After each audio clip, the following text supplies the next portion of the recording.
doesn't. I suppose I would start with a film that's a great favourite of mine, Red Shoes, a Michael Powell film, as you know.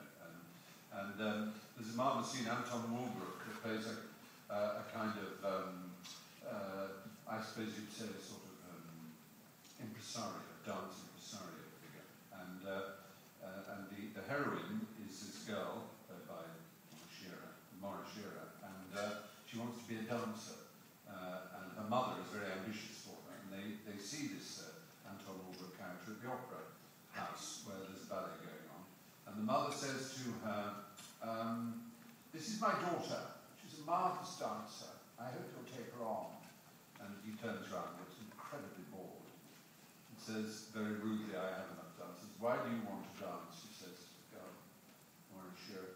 Maura Shearer says, oh well, you know, I think I'm quite good at this and I enjoy it. And he just turns his back on them and walks away.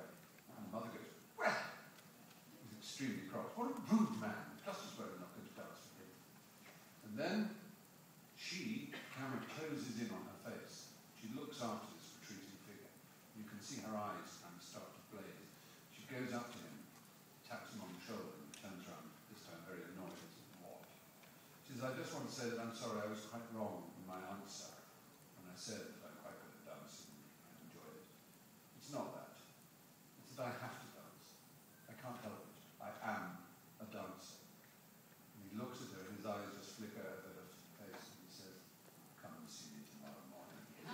And it's a marvellous romantic expression of the true nature of a vocation. It's an odd thing that since I was able to talk, I've written, I'm better known as an actor and better known as a sort of personage in Britain, at least.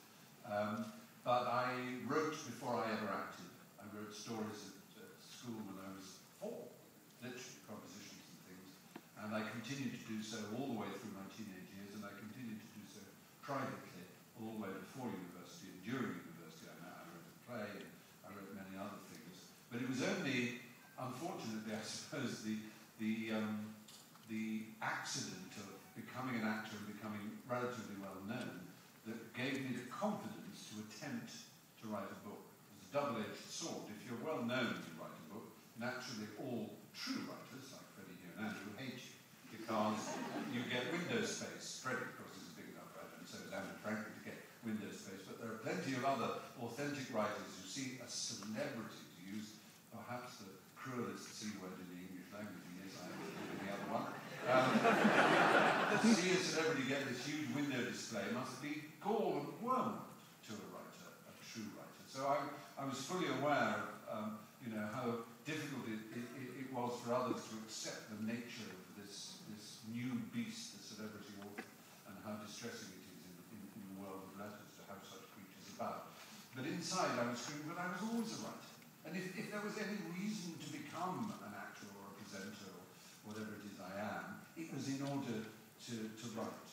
And I admit it's cowardice. I should never have been a writer, and I should have, tried to write and do nothing else. But the fact is I have a blessed life and seem to be able to compose.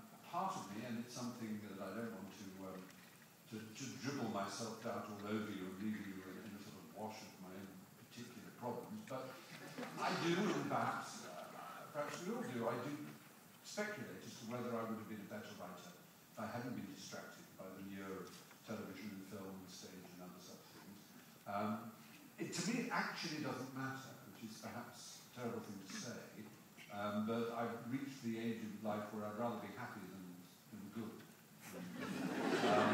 And it's one of the questions Plato wrestled with, as I'm sure you're all aware. The very nature of virtue and happiness seem to be conjoined in some way. So, very difficult to talk about Plato with 30 seconds left. No, it's fine. But, so what I'm saying is I've reached the point where at least I get enormous pleasure out of writing, more pleasure than that of all the other things I do, possibly even combined.